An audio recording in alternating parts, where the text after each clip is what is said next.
et du courrier pour toi en Italie et une enveloppe.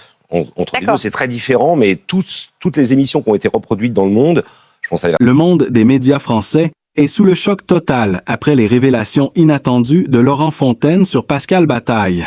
Dans un climat déjà chargé de rumeurs et de tensions, les propos du célèbre animateur ont agi comme une déflagration.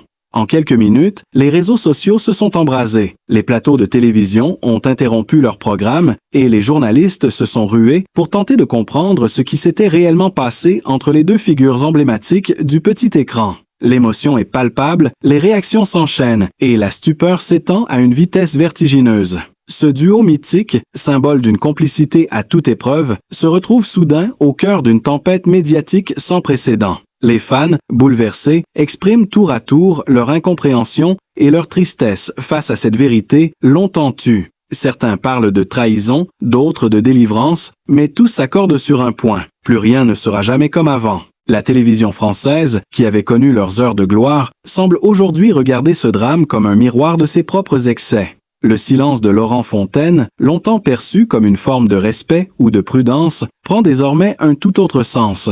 Derrière les sourires des années passées, un malaise profond se dessinait, une blessure que le temps n'a pas su effacer. L'annonce a provoqué une onde de choc si forte que même les plus proches collaborateurs de l'époque ont été pris de court. Les témoignages affluent, les analyses s'enchaînent, les experts de la communication décryptent chaque mot, chaque geste, chaque inflexion de voix. Ce n'est plus un simple différend entre deux collègues. C'est une véritable fracture dans la mémoire collective d'une génération qui a grandi avec eux. Le public se sent trahi, la nostalgie se mêle à la colère, et l'émotion dépasse le cadre du divertissement.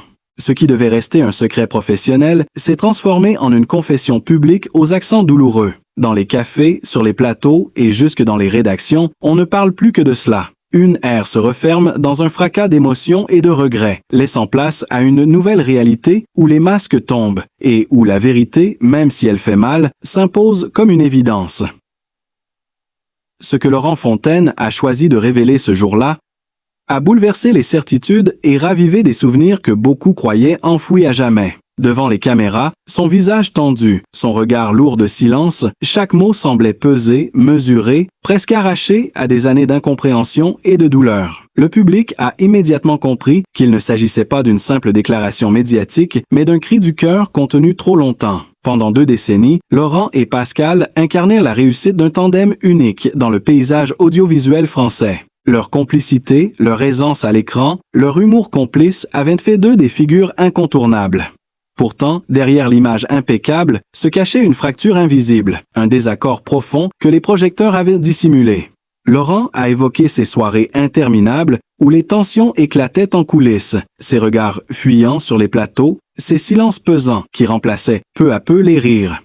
Il a parlé de la fatigue, de la pression, des trahisons subtiles du monde télévisuel, où l'amitié se heurte souvent à l'ambition et au contrat. Ce moment, filmé en direct, a capté un rare instant de vérité. Le ton grave, les gestes hésitants, la respiration coupée par l'émotion, tout témoignait d'une confession authentique. Les spectateurs, rivés à leur écran, ont assisté à une mise à nu publique d'une intensité rare. Les images de Pascal Bataille, projetées en parallèle, montraient les sourires d'autrefois, les éclats de rire partagés, les débuts glorieux. Ce contraste a amplifié le choc. Les téléspectateurs ont vu défiler devant eux la chronologie d'une amitié brisée, un récit qui ressemblait davantage à une tragédie moderne qu'à une anecdote de plateau. Les anciens collaborateurs, sollicités par les journalistes, ont commencé à parler à leur tour. Certains se souvenaient d'échanges tendus lors de tournages, d'un éloignement progressif, d'une froideur inexpliquée. Des photos inédites ont refait surface, des archives oubliées où l'on distinguait déjà des signes de distanciation. Un regard ailleurs, un sourire forcé. Les tabloïds se sont emparés de chaque détail, décryptant les gestes, les postures, cherchant à identifier le moment exact où tout avait basculé. Les réseaux sociaux, eux, ont explosé. Les hashtags portant leur nom sont devenus viraux en quelques heures. Des milliers de messages ont envahi les plateformes, oscillant entre compassion et stupéfaction. Des fans historiques ont raconté leurs souvenirs, leurs émotions face à cette rupture symbolique, certains avouant avoir versé des larmes en entendant la voix tremblante de Laurent Fontaine. Dans les studios, les chroniqueurs se sont succédés pour commenter, analyser, comparer les interviews passées, cherchant des indices dans des regards échangés, des gestes anodins qui, rétrospectivement, prenaient un tout autre sens. Les médias ont exhumé d'anciennes déclarations, des passages d'émissions où l'on percevait déjà une tension sous-jacente, presque imperceptible à l'époque. Les spécialistes de la communication ont salué le courage de Laurent, soulignant la rareté d'un tel moment de sincérité dans un univers où tout est calculé, scénarisé. Mais au-delà du scandale, ce qui a frappé les esprits, c'est l'émotion brute qui s'est dégagée de cette révélation. Il ne s'agissait pas d'un règlement de compte, mais d'un besoin vital de vérité, d'un homme qui, après des années de silence, décidait enfin de livrer ce qu'il portait en lui. Le visage de Laurent, capté par les caméras, est devenu l'image du jour sur toutes les chaînes d'information. Les journaux du soir ont consacré leurs unes à cette confession. Les radios ont diffusé des extraits. Les commentateurs ont parlé d'un tournant dans l'histoire de la télévision française. Le pays entier semblait suspendu à ces mots, comme si à travers lui, c'était une génération entière qui faisait le deuil d'une époque. Ceux qui avaient grandi avec ce duo ressentaient une forme de perte personnelle. Les discussions se sont multipliées jusque dans les foyers, chacun cherchant à comprendre les raisons profondes d'une telle fracture. Les plus attentifs se souvenaient d'un moment précis, il y a quelques années, lors d'une cérémonie télévisée où les deux hommes, côte à côte, avaient échangé un sourire figé. Ce détail anodin, devenu aujourd'hui symbole d'une distance silencieuse, est revenu dans toutes les conversations. L'émotion collective a pris une dimension nationale, presque historique. Dans ce tumulte d'images et de souvenirs, une chose demeurait certaine. La parole de Laurent Fontaine avait brisé un tabou et rouvert une page que l'on croyait définitivement tournée, avant que les révélations de Laurent Fontaine ne bouleversent l'opinion publique. Le nom de Pascal Bataille évoquait avant tout la réussite éclatante d'un duo devenu légendaire. Leur ascension dans le paysage audiovisuel français fut l'une des plus spectaculaires de la fin des années 90. C'est avec leur émission culte « Il y a que la vérité qui compte » que tout a véritablement commencé. Ce programme, à la fois fascinant et controversé, a marqué une génération entière. Le concept simple mais terriblement efficace mettait en scène des anonymes venus révéler un secret, affronter une vérité, reconquérir un amour perdu ou demander pardon. La formule, inédite à l'époque, mélangeait émotion et tension, captant chaque frémissement du public et chaque silence des invités. Laurent et Pascal, impeccables dans leur rôle d'intermédiaire entre les cœurs brisés et les vérités cachées, devinrent les confidents d'une France avide d'histoires humaines. Leur regard complice, leur manière d'instaurer une proximité sincère avec les participants laissaient transparaître une réelle humanité. Les plateaux vibraient à chaque confession, et des millions de téléspectateurs retenaient leur souffle devant les écrans. Ce fut un phénomène social autant qu'un succès télévisuel. Les audiences atteignaient des records. Les critiques parlaient d'un tournant dans la télévision du cœur. Et les journaux titraient sur l'alchimie parfaite entre Fontaine et Bataille. Pourtant, derrière ce triomphe apparent, la pression médiatique se faisait de plus en plus forte. Le duo, pris dans la spirale du succès, devait sans cesse se renouveler, inventer, surprendre un public toujours plus exigeant. Leurs visages s'affichaient partout, sur les couvertures de magazines, dans les talk-shows, sur les plateaux de gala. Ils étaient devenus les symboles d'une télévision émotionnelle, capable de faire pleurer et sourire la France entière en une seule soirée. Pascal, le plus extraverti, portait l'énergie et la mise en scène, tandis que Laurent incarnait la retenue, la réflexion, l'équilibre. Cette complémentarité fascinait autant qu'elle intriguait. Ensemble, ils créaient un langage télévisuel nouveau, un mélange de sincérité et de dramaturgie parfaitement orchestré. Leur voix, leur regard, leur manière d'écouter, tout était calibré pour captiver. Mais c'est précisément cette perfection apparente qui, des années plus tard, rendrait la rupture si brutale. Car pour atteindre une telle symbiose, les deux hommes avaient donné plus qu'ils ne l'imaginaient. Les tournages se succédaient à un rythme effréné. Les nuits blanches s'accumulaient. Et la frontière entre vie privée et vie publique s'effaçait peu à peu. La France entière se passionnait pour leurs émissions, mais rares étaient ceux qui mesuraient l'immense poids qu'ils portaient. Leur émission devint un miroir de la société, exposant les blessures, les réconciliations, les secrets. Laurent se souvenait de ses regards perdus avant l'ouverture du rideau, de ses mains tremblantes qu'il tenait avant que la vérité ne soit révélée. Il disait souvent que chaque épisode lui laissait une trace, que certaines histoires continuaient à le hanter longtemps après le tournage. Cette empathie, sincère, contrastait avec la rigueur presque militaire de Pascal, toujours concentré sur la perfection du spectacle. Ensemble, ils avaient de créer un espace où l'émotion devenait spectacle, où les larmes réelles nourrissaient les scénarios d'une télévision qui se voulait humaine. Le public, fasciné, voyait en eux des amis, des confidents, des témoins de vérité intime. Des millions de foyers se rassemblaient chaque semaine, attendant l'instant où le rideau s'ouvrirait, où la lumière révélerait un visage, un passé, un destin. Ce moment, signature de l'émission, est resté gravé dans la mémoire collective. Il symbolisait l'attente, la peur, l'espoir, tout ce que la vie contient de plus fragile. Les applaudissements, les silences, les regards échangés entre les animateurs et les invités formaient une symphonie d'émotions. Ce fut la période la plus brillante de leur carrière, mais aussi celle où les fissures commencèrent à se dessiner. Le poids du succès, les attentes du public, la concurrence féroce des chaînes, tout cela accentuait les tensions entre eux. Pourtant, rien ne transparaissait à l'écran. Le professionnalisme du duo restait exemplaire. Ils continuaient à incarner la bienveillance et la maîtrise. Leurs noms étaient nos synonymes de confiance, de proximité, de télévision du cœur. Chaque émission devenait un événement national, chaque épisode un moment de partage collectif. Les témoignages recueillis, les retrouvailles émouvantes, les secrets révélés, tout contribuait à construire une légende. Avant de devenir l'un des visages les plus reconnus du paysage audiovisuel français, Laurent Fontaine a connu une enfance marquée par les privations, la pudeur et la lutte quotidienne contre le manque. Né dans un foyer modeste, il grandit dans une banlieue où les rêves semblaient de souvent trop grands pour les murs étroits qui les abritaient. Son père, employé à la chaîne dans une petite usine de la région parisienne, rentrait chaque soir épuisé, les mains noircies par le travail, tandis que sa mère, couturière à domicile, s'efforçait de joindre les deux bouts. L'atmosphère du foyer était empreinte de simplicité, de rigueur, mais aussi d'une tendresse silencieuse, celle qui se devine dans les gestes plus que dans les mots. Très tôt, Laurent comprit que rien ne lui serait offert et que chaque pas vers ses ambitions devrait être conquis. À l'école, il se montrait réservé, presque effacé, mais déjà observateur, attentif à tout ce qui l'entourait. Les enseignants notaient son sens de l'analyse, sa capacité à comprendre les émotions des autres, une qualité rare chez un enfant de son âge. Il n'était pas le plus brillant ni le plus populaire, mais il possédait cette profondeur tranquille qui attirait la confiance.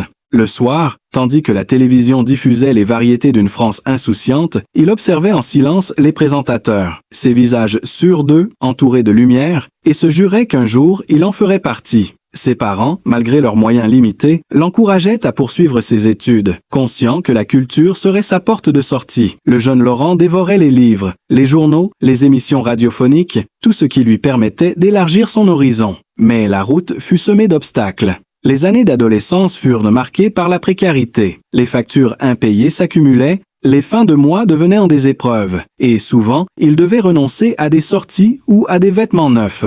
Ce manque forgea en lui une endurance discrète, une patience à toute épreuve. Il apprit à se taire, à observer, à attendre son moment. Il se mit très jeune à travailler pour subvenir à ses besoins, distribuant des journaux le matin, aidant dans des cafés après les cours. Cette immersion précoce dans le monde du travail l'a confronté à la dureté de la vie, mais aussi à la richesse des histoires humaines. Chaque client, chaque visage croisé devenait une leçon. C'est sans doute là qu'il développa ce sens aigu de l'écoute et de la compréhension qui marquerait plus tard son style d'animateur. Derrière ses premiers succès, il y avait encore ce jeune homme timide qui redoutait l'échec mais refusait d'abandonner. Lorsqu'il quitta le cocon familial pour tenter sa chance à Paris, il n'avait rien d'autre que quelques économies, un carnet d'adresses maigre et une détermination farouche. Les débuts furent d'une difficulté extrême. Il enchaîna les petits boulots, dormait parfois sur le canapé d'amis, envoyait des candidatures sans réponse. Il se heurta à l'indifférence du milieu médiatique, à la froideur des couloirs des grandes chaînes, mais chaque refus le renforçait. Il savait qu'il devait persister, se faire remarquer, non pas par le bruit, mais par la constance. À cette époque, il fréquenta les cafés où se retrouvaient les jeunes journalistes et animateurs en devenir, observant, écoutant, apprenant leurs codes. Son regard curieux et sa parole mesurée lui valurent peu à peu l'attention de quelques mentors.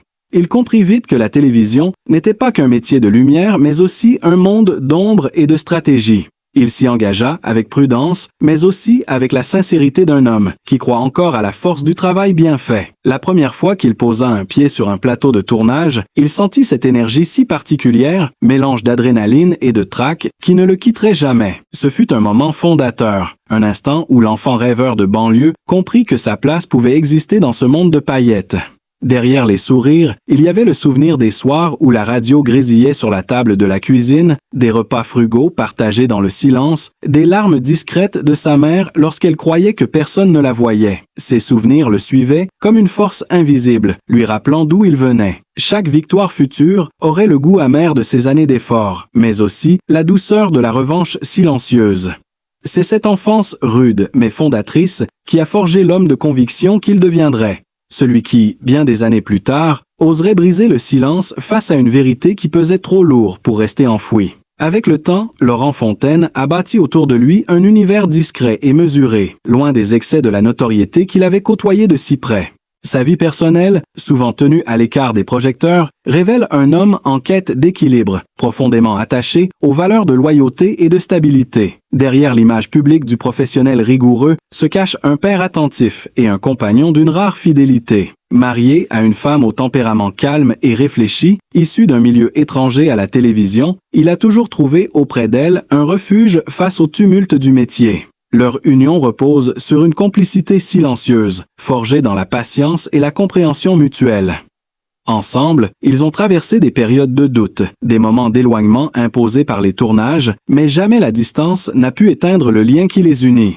Le couple a choisi de vivre loin des grandes villes, dans une maison nichée au cœur d'un paysage verdoyant, où les saisons rythment une existence simple et apaisée. C'est dans cette demeure aux murs clairs, entourée d'arbres et de lumière, que Laurent se ressource après chaque passage sur un plateau. Les voisins parlent d'un homme courtois, souvent aperçu le matin, sortant acheter son pain ou discutant longuement avec les commerçants du village.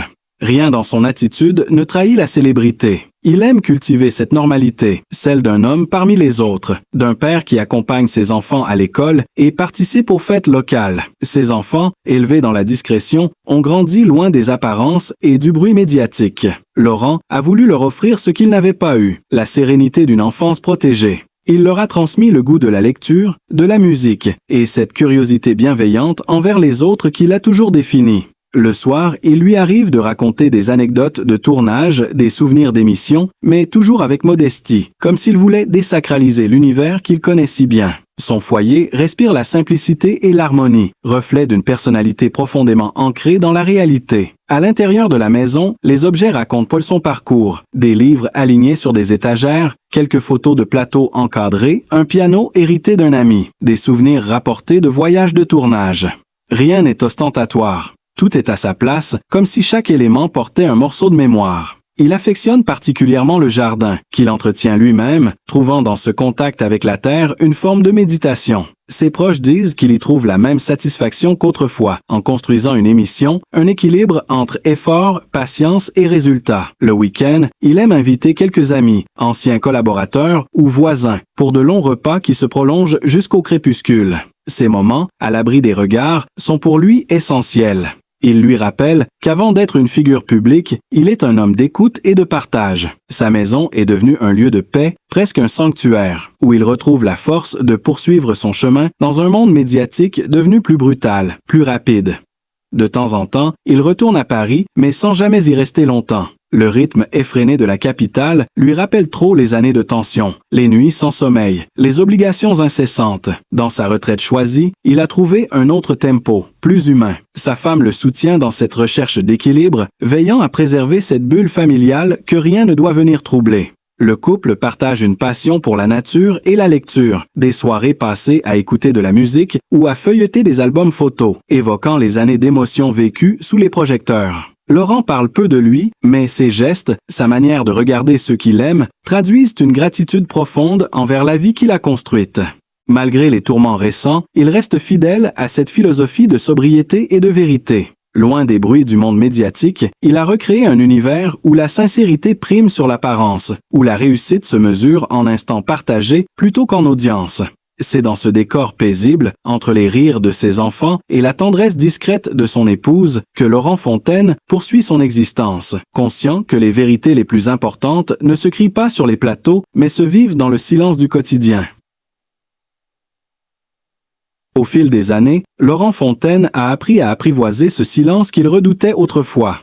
Celui des matins paisibles, quand la lumière s'invite lentement à travers les rideaux de lin, celui des soirs d'hiver où le feu crépite dans l'âtre pendant que la pluie bat contre les vitres. Il s'y est habitué, y trouvant une forme de rédemption après des décennies d'exposition, de tension, de bruit. L'homme public, qu'il fut autrefois, s'est transformé en observateur, presque en témoin de sa propre vie. Il passe désormais ses journées à lire, à écrire parfois, à réfléchir longuement avant de parler. Les mots, pour lui, n'ont jamais été des armes ni des parures, mais des traces de vérité. Ceux qu'il choisit aujourd'hui portent encore les cicatrices de son passé. Parfois, il se promène seul, les mains dans les poches, dans les chemins de campagne qui bordent sa maison. Les habitants du village, habitués à sa silhouette discrète, lui adressent des sourires sincères. Certains osent lui confier leurs confidences comme on le faisait jadis sur ses plateaux, parce qu'il a ce don rare d'écouter sans interrompre, de comprendre sans juger. Cette humanité tranquille, forgée dans les blessures et les triomphes, fait de lui un homme apaisé, mais jamais indifférent. Il continue d'observer le monde médiatique avec distance, parfois avec amertume. Il voit défiler des visages nouveaux, des émissions sans âme, des confessions calculées. Ce qu'il avait tenté de préserver autrefois, cette authenticité fragile entre celui qui parle et celui qui écoute, semble s'être dissoute dans le vacarme de la modernité. Cela le blesse, mais il ne s'en plaint pas. Il préfère se souvenir de ce que fut la télévision à une époque où elle rapprochait les gens au lieu de les diviser. Ses amis les plus proches racontent qu'il garde encore des archives précieuses, des cassettes, des notes, des photos. Certains soirs, il les ressort, non par nostalgie, mais par besoin de comprendre le chemin parcouru. En revoyant ces images, il retrouve le regard jeune de l'homme qu'il était.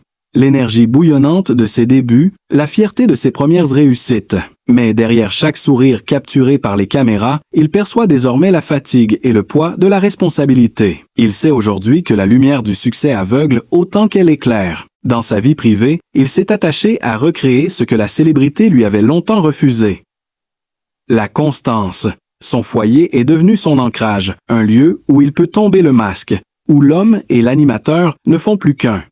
Ses enfants, devenus adultes, sont son plus grand accomplissement. Ils ont choisi des chemins éloignés du monde de la télévision, mais tous partagent cette rigueur morale, ce respect du travail, cette curiosité intellectuelle qu'il leur a inculquée sans jamais imposer. Ils parlent d'eux avec une tendresse pudique, celle d'un père fier mais conscient du temps qui passe. Parfois, il évoque les années où il les voyait trop peu, pris dans la frénésie des tournages. Ses regrets, discrets mais profonds, le poussent aujourd'hui à profiter de chaque instant. Il prépare les repas, jardine avec eux, leur raconte ses souvenirs d'antenne comme on conte une épopée lointaine.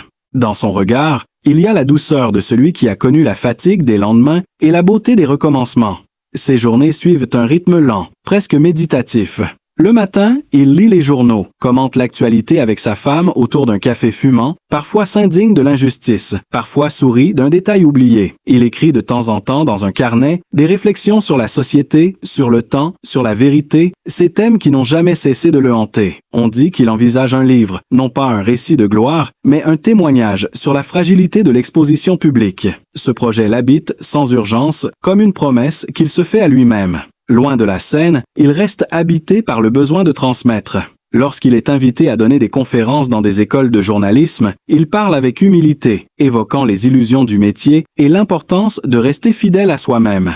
Les jeunes l'écoutent avec fascination, conscients d'avoir devant eux un témoin d'une époque où la télévision avait encore une âme.